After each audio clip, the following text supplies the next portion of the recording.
तो का हाल बा भाई लोग, उम्मीद करता नहीं सारा केहू भी अच्छा होगा लगिन। तो भाई लोग जितना भी आदमी अभी आ रहा बा मलेशिया, वो आदमी सब नु अभी मत आओ ना आवो लगिन। सही सुन लगिन, अभी नहीं खे आवे मलेशिया में। मगर क्यों? कैसे नु अभी मलेशिया के नु महंगाई नु साबा धरधरा के ऐसे बढ़ता। जवन नु 20 रुपया का मर्द से 25 रुपया का चाउर मिलत लग हुए नु, वो अभी 50 रुपया 60 रुपया का मिले लागल बा। और ओकरा साथ साथ सब्जी से लेके मतलब चिकन उकेन सारा चीज के महंगाई बढ़ गल बाटे।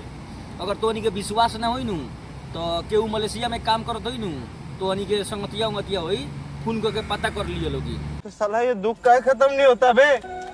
और काहे कहता नहीं हम ना आवे के, ओकर मतलब मेन फंडा ई बाटे, मेन मुद्दा ई बाटे कि जैसे में यहाँ मलेशिया में आदमी सब आवता यहाँ काम करे कि ना, ओकरा बाद 3 लाख 4 लाख रुपया एजेंट के दे के आवता।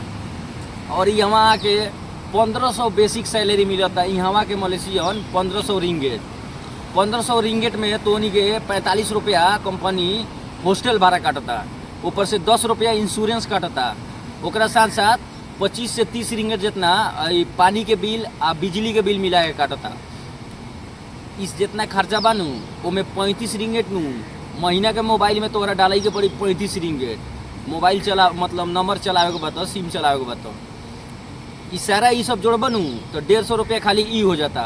ओकरा साथ साथ नू कितनो बचा के खाना खई बनू, कितनो बचई बनू तो 500 रुपया तोहर केहूँ जाई। अब 500 सारा मिला के नू 600-700 रुपया केहूँ तोहर टोटल पूरा जोड़ला के बाद खर्चा हो जाता टे। अब बचता कितना 500-600 रुपया बची।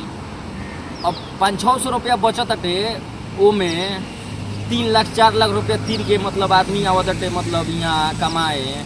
अब 500-600 रिंगेट यहाँ के बचता, नेपाल के 12-13 हज़ार रुपया भई। तो वो जवन कर्जा लेके आदमी आवत 3-4 लाख रुपया, वो कैसे तीराई? 3-4 साल तो मतलब तीरई में लाग जाई। तो वही से हम कहनी हुए कि सोचनी है कि एगो वीडियो बना के सारा आदमी के जानकारी दे दी कि यहाँ महंगाई बहुत ज़्यादा हो गल बटे, उस हिसाब से यहाँ ना हो। अभी यहाँ जितना भी मलेशिया में आदमी काम करत बटे सारा के उसे फोन करके पूछ सकता लोग। सारा आदमी अभी परेशान बटे। कैसे 80% कंपनी बनू यहाँ मलेशिया के अभी 8 घंटा काम चलत बटे। 20% ही मतलब कंपनी बा जो 10 घंटा या 12 घंटे काम चलता। तो 8 घंटा काम कर बोलोगे नहीं, यहाँ आके 3-4 लाख तीर के मतलब का फायदा बटे। उससे ऐसा यहाँ मलेशिया ना आके कोनो दोसर कंट्री जा लोगी। हम ये सलाह देवे के चाहे, मॉल सब में हम जाकर देख निकालू। मॉल सब में यहाँ के जो मॉल होकेला वो मॉल सब में 50 रिंगेट 60 रिंगेट चाउर बटे यहाँ नॉर्मल जो 25 रिंगेट में पड़त ला। अब बताओ लोग यहाँ आम कोनो मतलब दोसर दुकान में ना जाके किनल जाला खुदरा में, वहाँ तो और महंगा बा। ये अगर ये पूरा मतलब नू आदमी खर्चा करते जाता थे, महीना में जाके नू महीना में बाद जब हिसाब करता तो पैसा कुछ बचते नहीं थे। पैसा बचते नहीं थे तो घरे का भेजबा कैसे कर्जा सदी।